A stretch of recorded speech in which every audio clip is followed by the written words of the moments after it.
autism, autistic ਹੋਣਾ, ਫਿਰ ਕਿਸੇ ਦਾ ਡਿਸੇਬਲਡ ਹੋਣਾ, ਕਈ ਵਾਰੀ ਇਹਨਾਂ ਚੀਜ਼ਾਂ ਨੂੰ ਨਾ ਬਹੁਤ ਇੰਟਰਚੇਂਜੇਬਲੀ ਯੂਜ਼ ਕਰ ਲਿਆ ਜਾਂਦਾ ਟਰਮਸ ਨੂੰ। ਇਹਦੇ ਬਾਰੇ ਕੀ ਜ਼ਰੂਰੀ ਹੈਗਾ ਯਾਦ ਰੱਖਣਾ, the fact that somebody who is on the autism spectrum, ਉਹਨੂੰ ਕਈ ਵਾਰੀ ਦੇਖਣ ਵਾਲਾ ਕਹਿੰਦਾ ਹਾਂ ਇਹਨੂੰ ਕੋਈ ਡਿਸੇਬਿਲਿਟੀ ਹੈ, ਡਿਸੇਬਲਡ ਆ। ਸੋ ਇਹ ਸ਼ਬਦਾਂ ਦੇ ਵਿੱਚ ਬੜੀ ਪਾਵਰ ਹੁੰਦੀ ਹੈ ਜੀ। ਸੋ ਇਹਦੇ ਵਿਚਲਾ ਜਿਹੜਾ ਫਰਕ ਆ ਉਹਨੂੰ ਸਮਝਣਾ ਕਿਉਂ ਜ਼ਰੂਰੀ ਆ? ਬਹੁਤ ਜ਼ਰੂਰੀ ਵਿਜੇ ਜੀ। ਜਿਵੇਂ ਤੁਸੀਂ ਕਿਹਾ ਕਿ ਸ਼ਬਦ ਜਾਂ ਲੈਂਗੁਏਜ ਜਿਹੜੀ ਹੈਗੀ ਹੈ ਉਹ ਬਹੁਤ ਪਾਵਰਫੁਲ ਹੈ, ਆਪਾਂ ਕਿਸੇ ਲਈ ਕੀ ਪਰਸੈਪਸ਼ਨ ਜਿਹੜੀ ਹੈ ਕ੍ਰੀਏਟ ਕਰਦੇ ਹੈਗੇ ਆ। ਅਤੇ ਸਹੀ ਸ਼ਬਦ ਯੂਜ਼ ਕਰਨਾ ਉਸ ਬੰਦੇ ਦੀ ਆਈਡੈਂਟਿਟੀ ਲਈ ਵੀ ਬਹੁਤ ਇੰਪੋਰਟੈਂਟ ਹੋ ਜਾਂਦਾ ਹੈਗਾ। ਅਤੇ ਡਿਸੇਬਿਲਿਟੀ ਯੂਜਲੀ ਇੱਕ ਨੈਗੇਟਿਵ ਕੋਨੋਟੇਸ਼ਨ ਲੈ ਕੇ ਵਰਡ ਯੂਜ਼ ਕਈ ਵਾਰ ਯੂਜ਼ ਹੁੰਦਾ ਹੈਗਾ, ਤਾਂ ਲੋਕ ਡਰਦੇ ਵੀ ਨੇ ਕਿ ਆਪਾਂ ਕਿਸੇ ਨੂੰ ਡਿਸੇਬਲਡ ਨਹੀਂ ਕਹਿਣਾ। But what disability actually means is ਕਿ they are disabled by the barriers in the society, right. ਅਤੇ ਇਹਦੇ ਐਕਚੁਅਲੀ ਦੋ ਮਾਡਲਸ ਨੇ, ਇੱਕ ਹੈਗਾ ਮੈਡੀਕਲ ਮਾਡਲ ਅਤੇ ਇੱਕ ਹੈਗਾ social model. Medical model of disability ਇਹ ਕਹਿੰਦਾ ਹੈ ਕਿ the person is impaired, there is something wrong with the person. ਪਰ ਜਿਹੜਾ ਸੋਸ਼ਲ ਮਾਡਲ ਵਿਚ has been created actually by disabled people, ਉਹ ਕਹਿੰਦੇ ਨੇ ਕਿ there is nothing wrong with the person, there are barriers to that person in the society. ਉਹ ਕੀ ਨੇ? ਉਹ ਸਟੀਰੀਓਟਾਈਪਸ ਨੇ, ਉਹਨਾਂ ਨੂੰ ਅੰਡਰਸਟੈਂਡ ਨਹੀਂ ਕਰਨਾ, ਉਹਨਾਂ ਨੂੰ ਉਹਨਾਂ ਨੂੰ ਸਮਝਣਾ ਇਹਨਾਂ ਨੂੰ ਕੋਈ ਬਿਮਾਰੀ ਹੈਗੀ ਹੈ, they need a cure, but that's a wrong way of thinking. ਅਤੇ ਇਹਦੇ 'ਚ ਕਿਤੇ ਨਾ ਕਿਤੇ ਇੱਕ ਏਬਲਿਸਟ ਜਿਹਨੂੰ ਕਹਿੰਦੇ ਹੈਗੇ ਪੁਆਇੰਟ ਆਫ ਵਿਊ, ਏਬਲਿਜ਼ਮ ਜਿਹੜਾ ਕਿ ਡਿਸੇਬਲਿਜ਼ਮ ਵੀ ਜਿਹਨੂੰ ਕਹਿ ਦਿੰਦੇ ਨੇ, ਕਿ which comes from a belief ਕਿ ਜਿਹੜੇ ਡਿਸੇਬਲਡ ਨੇ they are inferior than non disabled people. So ਇਹ ਜਿਹੜੀ ਥਿੰਕਿੰਗ ਹੈਗੀ ਹੈ, ਇਹਨੂੰ ਜਿਹੜਾ ਚੇਂਜ ਕਰਨਾ ਬਹੁਤ ਇੰਪੋਰਟੈਂਟ ਹੈ। It's the society which is creating barriers, that's why they are disabled. So there's nothing wrong with using the word disability. Then coming to autism and autistic, again these terms are used interchangeably. ਤੇ ਵੀ ਕਾਫੀ researches ਹੋਈਆਂ ਨੇ, different countries ਦੇ ਵਿੱਚ researches ਹੋਈਆਂ ਨੇ, ਤੇ a lot of autistic advocates ਨੇ ਜਾਂ ਉਹਨਾਂ ਦੀਆਂ families, they prefer the term ਜਿਹੜੀ ਹੈਗੀ person first identity. So they prefer being called autistic as opposed to being called ਇਸ ਬੰਦੇ ਨੂੰ autism ਹੈਗਾ. So that becomes identity first, this is person first, because ਉਹਨਾਂ ਦਾ brain ਹੀ ਹੈ ਜਿਹੜਾ that has developed differently. So being referred to as autistic is the preferred term, and then not with a person with autism. But a lot of people also use the term this person is on autism spectrum, which is okay. ਤੇ ਜਿੱਥੇ doubt ਹੋਏ, you ask the person how would you like to be addressed, because ਉਸ ਬੰਦੇ ਦੀ preference ਹੈਗੀ how they want to be addressed rather than us assuming ਕਿ what we call them. ਅੱਛਾ, autism disease ਹੈ ਜੀ? ਕਈ ਵਾਰ ਇਹ myths ਤੇ ਆਪਾਂ ਆਈਏ ਹੁਣ, ਕਈਆਂ ਨੂੰ ਲੱਗਦਾ ਵੀ autism ਇੱਕ disease ਆ, ਇਹਦੇ ਬਾਰੇ ਕੀ ਕਹਿਣਾ ਚਾਹੋਗੇ ਜੀ? ਸੋ ਡੈਫੀਨੇਟਲੀ ਇਹ ਬੜਾ ਹੀ ਕਾਮਨ ਹੀ ਮਿਥ ਹੈਗਾ, ਜਿਵੇਂ ਤੁਸੀਂ ਕਿਹਾ ਧਾਰਨਾ ਹੈਗੀ ਹੈ ਬਣਾਈ ਹੋਈ। ਕਿਸੇ ਨੂੰ ਕਹਿੰਦੇ ਇਹਨੂੰ ਆਟਿਜ਼ਮ, ਆਪਣੇ ਮਨ 'ਚ ਇੱਕ ਸਟੀਰੀਓਟਾਈਪ ਆ ਜਾਂਦਾ ਹੈਗਾ ਕਿ ਇਹ ਜਿਹੜਾ ਹੈਗਾ ਚਾਈਲਡ ਜਾਂ ਇਹ ਗਰੋਨ ਅਪ ਜਿਹਨੂੰ ਆਟਿਜ਼ਮ ਹੈ ਉਹ ਸਟਿਮ ਕਰ ਰਿਹਾ ਹੈਗਾ, ਜਾਂ ਉਹਨਾਂ ਨੂੰ ਹੋਰ ਕੋਈ ਇੱਦਾਂ ਦੀਆਂ ਡਿਸਰਪਟਿਵ ਬਿਹੇਵੀਅਰਸ ਹੈਗੇ ਨੇ। But the truth is, it's not a disease. As I said, it's a brain difference. ਉਹਨਾਂ ਦਾ brain ਹੀ differently develop ਹੋਇਆ ਹੈਗਾ. So this is not something that can be cured. So it's not a disease. Cure ਤਾਂ ਜਿਹੜਾ word ਹੈਗਾ ਉਹ ਤਾਂ ਇਹਦੀ discussion ਦੇ ਵਿੱਚ factor in ਹੀ ਨਹੀਂ ਕਰਦਾ. Having said that, there are so many co-occurring conditions autism ਦੇ ਨਾਲ, ਜਿਵੇਂ medical problems ਜਿਵੇਂ epilepsy ਜਾਂ gastrointestinal issues, sleep disorders, ਕੁਛ neurodevelopmental issues like ADHD, ਇਹ ਜਿਹੜੇ ਹੈਗੇ ਨੇ ਇਹ co-occur ਕਰਦੇ ਨੇ, ਜਿਨ੍ਹਾਂ ਨੂੰ ਕੁਛ ਮੈਡੀਕੇਸ਼ਨ ਨਾਲ ਆਪਾਂ ਉਹ ਕਰ ਸਕਦੇ ਹਾਂ। But autism in itself is not a ਬਿਮਾਰੀ, it's not a disease. ਅੱਛਾ, ਇੱਕ ਇਹ ਵੀ ਗੱਲ ਕੁਝ ਸਰਕਲਸ ਦੇ ਵਿੱਚ ਚੱਲਦੀ ਹੈ ਵੀ ਵੈਕਸੀਨਸ ਕਰਕੇ autism ਹੋ ਜਾਂਦਾ ਬੱਚਿਆਂ ਦੇ ਵਿੱਚ, ਇਸ ਗੱਲ ਦੇ ਵਿੱਚ ਕਿੰਨੀ ਸੱਚਾਈ ਹੈ ਜੀ?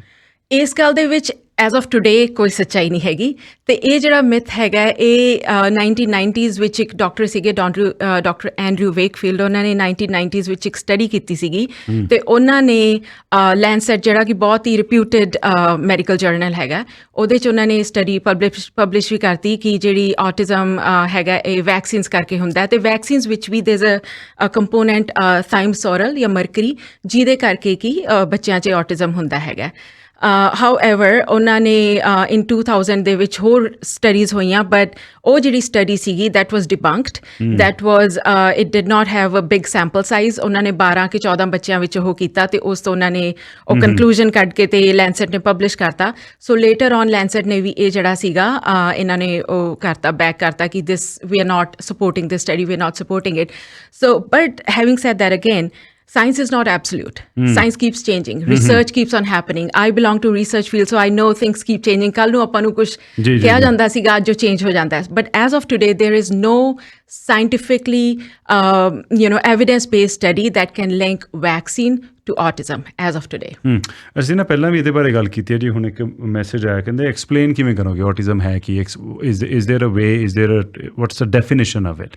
So definition ਇਹਦੀ ਇਹ ਹੈਗੀ that it's a neurodevelopmental difference. I don't like to use word disorder. It's a difference ਕਿ ਜਦੋਂ ਬੱਚਾ fetus which we develop ਹੋ ਰਿਹਾ ਹੁੰਦਾ in mother's womb, ਉਦੋਂ ਹੀ ਕੁਝ genetic variations, ਕੁਝ environmental, we cannot link it to one thing. There are so many things that can influence and change ਕਿ ਉਹ brain ਜਿਹੜਾ ਹੈਗਾ ਉਹ develop ਕਿਵੇਂ ਹੋਇਆ ਹੈਗਾ. Or in layman term ਆਪਾਂ ਕਹਿੰਦੇ ਹੈਗੇ they are differently wired brains. So there isn't anything wrong. ਉਹਦੀ ਸੋਚਣ ਦਾ ਤਰੀਕਾ, sensory ਇਸ world ਨੂੰ feel ਕਰਨ ਦਾ ਤਰੀਕਾ is different. That's the only thing. In simple term, it's a brain difference. That's it. Yeah, it does come with some challenges, yes, which we need to be aware of, and that's why we're talking about it. ਇਹ ਜਿਹੜੇ myth ਹੈਗੇ ਨੇ ਆਪਾਂ ਨੂੰ ਉਹ ਸੋਚਣ ਲਈ ਲਾ ਦਿੰਦੇ ਕਿ there's something wrong with the person, we need to fix the person, as opposed to removing the barriers which is limiting that person to come up to their best of their abilities. ਅੱਛਾ, ਇਹ ਦੱਸਿਓ, ਇੱਕ ਇਹ ਮੰਨਿਆ ਜਾਂਦਾ ਕਿ ਆਮ ਤੌਰ 'ਤੇ ਨਾ ਇਹ ਧਾਰਨਾ ਬਣੀ ਹੋਈ ਆ ਕਿ ਜਿਹੜੇ ਕਿਸੇ ਵਿਅਕਤੀ ਨੂੰ ਔਟਿਜ਼ਮ ਹੈ, ਉਹਨਾਂ ਨੂੰ ਕੋਈ ਵੱਖਰੀ ਸਕਿੱਲ, ਕੋਈ ਨਵਾਂ ਕੋਈ ਟੈਲੈਂਟ ਉਹਨਾਂ ਦੇ ਵਿੱਚ ਹੋਏਗਾ. ਦੇਖੋ, ਹਰ ਕਿਸੇ ਵਿਅਕਤੀ ਦੇ ਵਿੱਚ ਐਵਰੀਬਡੀ ਇਜ਼ ਯੂਨੀਕ, ਹਰ ਕਿਸੇ ਦੇ ਵਿੱਚ ਕੋਈ ਨਾ ਕੋਈ ਹਿਡਨ ਟੈਲੈਂਟ ਹੁੰਦਾ. ਪਰ ਕੀ ਇਹ ਗੱਲ ਇਹ ਸਿਰਫ ਮਿਥ ਹੈ ਜਾਂ ਇਹਦੇ ਵਿੱਚ ਕੋਈ ਸੱਚਾਈ ਹੈ ਕਿ ਜਿਹੜੇ ਔਟਿਸਟਿਕ ਲੋਕ ਹੁੰਦੇ ਨੇ ਉਹਨਾਂ ਦੇ ਵਿੱਚ ਕੋਈ ਹੋਰ ਇਹੋ ਜਿਹੀ ਕੋਈ ਸਕਿੱਲ ਜਾਂ ਇਹੋ ਜਿਹਾ ਕੋਈ ਟੈਲੈਂਟ ਹੁੰਦਾ ਹੀ ਹੁੰਦਾ ਵੀ ਉਹਨਾਂ ਦੀ ਸਮਝ ਬੜੀ ਜ਼ਿਆਦਾ ਵਿਕਸਿਤ ਹੋਈ ਹੁੰਦੀ ਹੈ ਕਈ ਵਾਰੀ, ਜਾਂ ਉਹ ਬਹੁਤ ਜ਼ਿਆਦਾ ਇੰਟੈਲੀਜੈਂਟ ਹੁੰਦੇ ਨੇ? Is that true?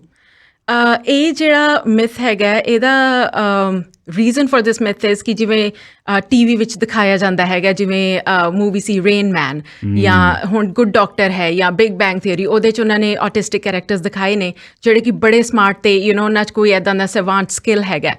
But in reality, ਜਿਹੜਾ savant syndrome, this occurs. It is actually a condition, but it only happens in 1 in 10 autistic people. ਉਹਨਾਂ 'ਚ ਹੁੰਦਾ ਕਿ they have that skill, ਉਹਨਾਂ ਦਾ maths ਬਹੁਤ fast ਹੁੰਦਾ ਹੈਗਾ.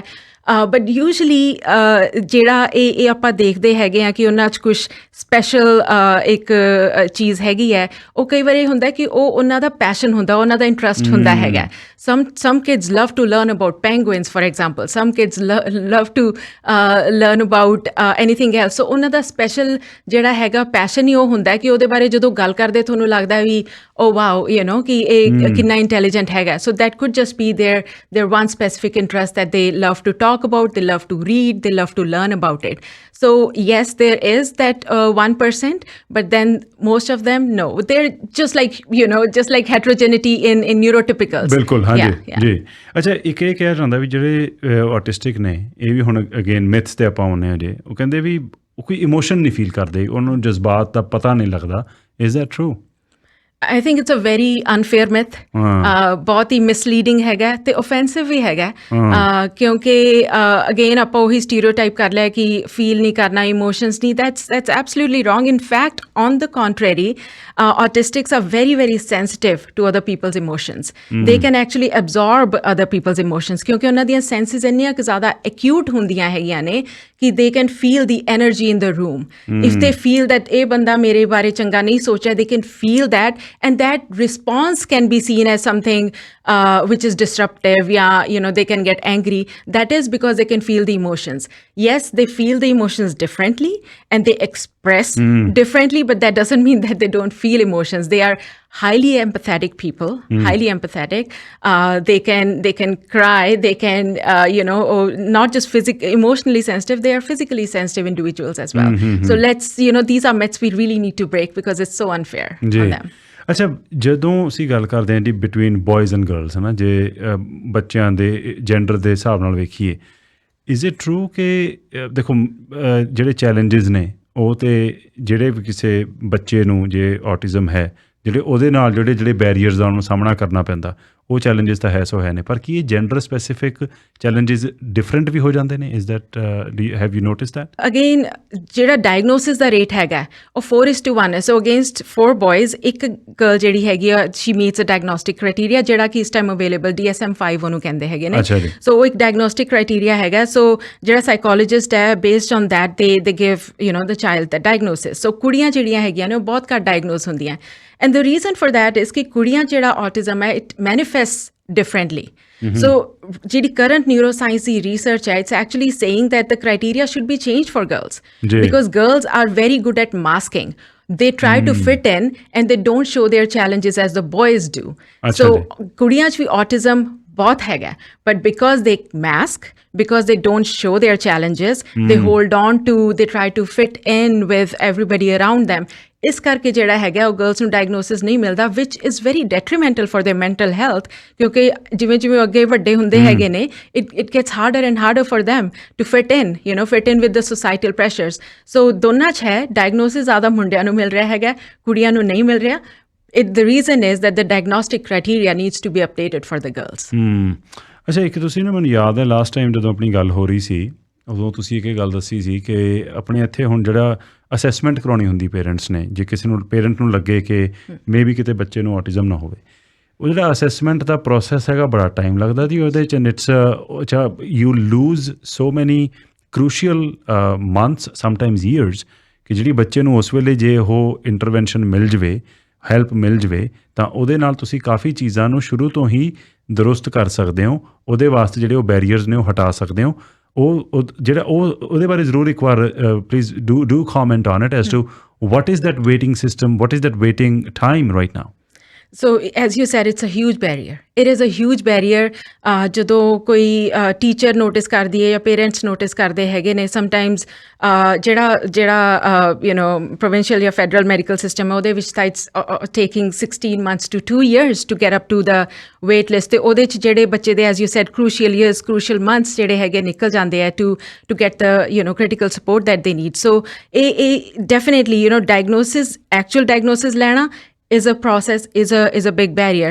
However, ਜੋ ਆਪਾਂ ਕਰ ਸਕਦੇ ਐਜ਼ ਅ ਸੋਸਾਇਟੀ, ਆਪਾਂ ਆਪਣਾ ਐਜ਼ ਟੀਚਰਸ ਕੀ ਕਰ ਸਕਦੇ ਨੇ, ਸਕੂਲਸ ਕੀ ਕਰ ਸਕਦੇ ਨੇ. ਤੁਹਾਨੂੰ ਡਾਇਗਨੋਸਿਸ ਨਹੀਂ ਵੀ ਮਿਲਿਆ, ਜੇ ਤੁਸੀਂ ਦੇਖ ਰਹੇ ਹੋ ਬੱਚੇ ਨੂੰ ਚੈਲੰਜਸ ਹੋ ਰਹੇ ਹੈਗੇ ਨੇ, start providing accommodation right there and then. Don't wait for an official diagnosis. You don't have to label the child ਕਿ ਇਹਨੂੰ ਇਹ ਡਾਇਗਨੋਸਿਸ ਮਿਲਿਆ ਕਿ ਨਹੀਂ ਮਿਲਿਆ ਹੈਗਾ. If you see a child struggling in any stream, if you see a child ਕਿ ਉਹ ਕਲਾਸਰੂਮ 'ਚ ਬੈਠ ਨਹੀਂ ਸਕ ਰਿਹਾ ਹੈਗਾ, ਉਹਨੂੰ ਕੋਈ ਚੀਜ਼ ਸਮਝ ਨਹੀਂ ਆ ਰਹੀ ਹੈਗੀ, ਤੁਸੀਂ ਉਦੋਂ ਹੀ ਸਟੈਪ ਇਨ ਕਰ ਜਾਓ because that system of getting the diagnosis is a huge and very expensive. If you go privately ਵੀ ਤੁਹਾਨੂੰ 6 to 12 months ਕਈ ਵਾਰ ਉਹਦੇ 'ਚ ਵੀ ਇੰਨੀ ਕੁ ਜ਼ਿਆਦਾ ਵੇਟ ਹੋ ਗਈ ਹੋਈ ਹੈ ਤੇ and then it's very expensive. It starts from about I think $2,500 to $4,000 ਕਿਉਂਕਿ ਉਹਦੇ ਵਿੱਚ ਤੁਸੀਂ speech assessment ਵੀ ਕਰਾਣੀ ਹੈ and then the psychologist is going to give you diagnosis. So multi-layered assessment so there's a private assessment that can happen quicker. ਉਹਦੇ ਨਾਲ ਇਹ ਹੈਗਾ ਕਿ ਤੁਹਾਨੂੰ ਜਿਹੜੀ ਸਰਕਾਰ ਵੱਲੋਂ ਜਿਹੜੀ ਫੰਡਿੰਗ ਹੈਗੀ ਹੈ ਪ੍ਰੋਵਿੰਸ਼ੀਅਲ ਗਵਰਨਮੈਂਟ ਵੱਲੋਂ ਉਹ ਛੇਤੀ ਮਿਲ ਜੂਗੀ ਤੇ yes, if you can afford that, go ahead and do that. upfront cost ਹੈਗੀ ਹੈ. There's an upfront cost to that. ਅੱਛਾ, ਹੁਣ ਨਾ ਸਵਾਲ ਇਹਦੇ ਨਾਲ ਜੁੜੇ ਹੋਏ ਹੋਰ ਵੀ ਬਹੁਤ ਨੇ ਜੀ. ਵੈਲ ਆਈ ਥਿੰਕ ਇੱਕ ਕੁਐਸਚਨ ਜਿਹੜਾ ਕਈਆਂ ਦੇ ਮਨ ਵਿੱਚ ਆਉਂਦਾ ਕਿ ਆਟਿਸਟਿਕ ਬੱਚੇ ਕੀ ਬਹੁਤ ਵਾਇਲੈਂਟ ਹੁੰਦੇ ਨੇ, ਹਿੰਸਕ ਹੁੰਦੇ ਨੇ. ਸਵਾਲ ਆਇਆ ਵੀ ਹੈ ਵੀ ਇਹ ਵੀ ਇੱਕ ਧਾਰਨਾ ਬਣੀ ਹੋਈ ਆ, ਬਟ ਇਜ਼ ਦੈਟ ਉਹੀ ਗੱਲ ਹੈ ਵੀ it affects different kids differently. ਪਰ ਇਹਦੇ ਬਾਰੇ ਕੀ ਕਹਿਣਾ ਚਾਹੋਗੇ about this? Again very unfair, makes me sad ਜਦੋਂ ਆਪਾਂ ਕਹਿ ਦਿੰਦੇ ਹਾਂ ਕਿ ਆਟਿਸਟਿਕ ਬੱਚੇ ਵਾਇਲੈਂਟ ਹੈ. ਆਪਾਂ ਜਿਵੇਂ ਪਹਿਲਾਂ ਇਮੋਸ਼ਨਸ ਦੇ ਮਿਥ ਬਾਰੇ ਜਿਵੇਂ ਗੱਲ ਕੀਤੀ ਹੈਗੀ ਹੈ, ਸੇਮ ਐਜ਼ ਦੈਟ, ਕਿਉਂਕਿ they feel something very strongly, they don't have way to communicate sometimes verbally ਕਿਉਂਕਿ ਉਹ ਬ੍ਰੇਨ ਹੀ ਉਹਨਾਂ ਦਾ ਇੰਨਾ ਓਵਰਵੈਲਮ ਹੋ ਜਾਂਦਾ ਹੈਗਾ. ਕੋਈ ਉਹਨਾਂ ਨੂੰ ਚੀਜ਼ ਹੋਈ ਹੈ, ਉਹ ਵਰਬਲ ਜਿਹੜੀ ਲੈਂਗੁਏਜ ਹੈਗੀ ਹੈ ਉਹ ਨਿਕਲਣੀ ਇੰਨੀ ਮੁਸ਼ਕਿਲ ਹੋ ਜਾਂਦੀ ਹੈਗੀ ਹੈ. And some kids are non verbal, they communicate via devices or by sign language. ਉਹ ਇੰਨਾ ਜ਼ਿਆਦਾ ਓਵਰਵੈਲਮ ਹੋ ਜਾਂਦੇ ਨੇ and sometimes that you see as a violent behaviour that may not be intended against you, but you have to in that moment you have to think what this child is going through, what this child ਇਹਦੇ brain ਦੇ ਵਿੱਚ ਕਿੰਨਾ ਕੁ ਜ਼ਿਆਦਾ upset ਹੈਗਾ. So looking at it as curiosity ਕਿ what is it that I can fix to make that child comfortable as opposed to saying ਇਹ ਤਾਂ ਬਹੁਤ violent ਹੈ, ਇਹ ਤਾਂ ਮਾਰੂਗਾ, ਹੈ ਨਾ। ਪਹਿਲਾਂ ਤੁਸੀਂ ਇਹ ਦੇਖੋ ਕਿ ਉਹਨੂੰ ਤੁਸੀਂ ਉਹ congenial ਇੱਕ nice environment provide ਕਰ ਰਹੇ ਹੋ ਕਿ ਨਹੀਂ। ਤੇ ਜਿਹੜੀ ਆਪਾਂ ਪਹਿਲਾਂ ਗੱਲ ਕਰ ਰਹੇ ਸੀ ਜੀ that if the child is aggressive, ਜਿਹੜਾ ਕਿ ਜਿਹਨੂੰ autism ਹੈ ਬੱਚੇ ਨੂੰ, is that true ਕਿ ਜੇ ਉਹਨੂੰ ਉਹੀ early intervention ਮਿਲ ਜਾਂਦੀ, ਜਿਹੜਾ ਹੁਣ ਆਪਾਂ ਜਿਹੜਾ ਇੱਕ ਬੜਾ ਇੰਪੋਰਟੈਂਟ ਟਾਈਮ ਲੂਜ਼ ਕਰ ਦਿੰਦੇ ਹਾਂ ਅਸੈਸਮੈਂਟ ਦੀ ਵੇਟ ਕਰਦੇ ਜੇ ਕਿਤੇ ਅਰਲੀ ਉਹਨੂੰ ਹੈਲਪ ਮਿਲਣੀ ਸ਼ੁਰੂ ਹੋ ਜਾਂਦੀ ਤਾਂ ਜਿਹੜਾ ਇਸ ਤਰ੍ਹਾਂ ਦਾ ਬਿਹੇਵੀਅਰ ਹੈਗਾ ਉਹਨੂੰ ਕਰਬ ਕੀਤਾ ਜਾ ਸਕਦਾ ਸੀ, ਉਹਨੂੰ ਹੈਲਪ ਕੀਤੀ ਜਾ ਸਕਦੀ ਸੀ। But that when we lose that 18 months or 2 years right at the beginning of it, ਤਾਂ ਉਹਦੇ ਨਾਲ ਉਹ ਹੋਰ ਜ਼ਿਆਦਾ ਕੰਪਾਊਂਡ ਹੋ ਜਾਂਦਾ, ਹੋ ਜਾਂਦਾ, ਉਹ ਬੱਚਾ ਡਰਨ ਲੱਗ ਜਾਂਦਾ। That it's trauma to the child himself. ਜੇ ਉਹ ਕਿਸੇ ਨੂੰ it's a human being, the child will understand ਮੈਂ ਕਿਸੇ ਨੂੰ ਮਾਰਿਆ, ਉਹਨੂੰ ਦੁੱਖ ਹੋ ਰਿਹਾ ਹੈਗਾ, ਉਹ ਅੰਦਰੋਂ ਵੀ ਉਹ ਗਿਲਟ ਲੈਣਗੇ, ਬਟ ਦੈਟ ਇਜ਼ ਸਮਥਿੰਗ ਦੇ ਕੈਨੋਟ ਕੰਟਰੋਲ ਇਨ ਦ ਮੂਮੈਂਟ। ਅਗੇਨ ਦੇਰ ਆਰ ਮੈਨੀ ਅੰਡਰਲਾਈਂਗ ਇਸ਼ੂਜ਼ ਜਿਹੜੇ ਆਪਾਂ ਪਹਿਲੇ ਮਿਥ ਵਿੱਚ ਗੱਲ ਕੀਤੀ ਹੈ। ਦੇਰ could B sum GI issues, ਉਹ ਬੱਚੇ ਨੂੰ ਕੁਝ ਫੂਡ ਇੰਟੋਲਰੈਂਸਿਸ ਹੋ ਸਕਦੀਆਂ ਹੈਗੀਆਂ ਨੇ, ਪਰ ਉਹ ਦੱਸ ਨਹੀਂ ਸਕ ਰਿਹਾ ਹੈਗਾ।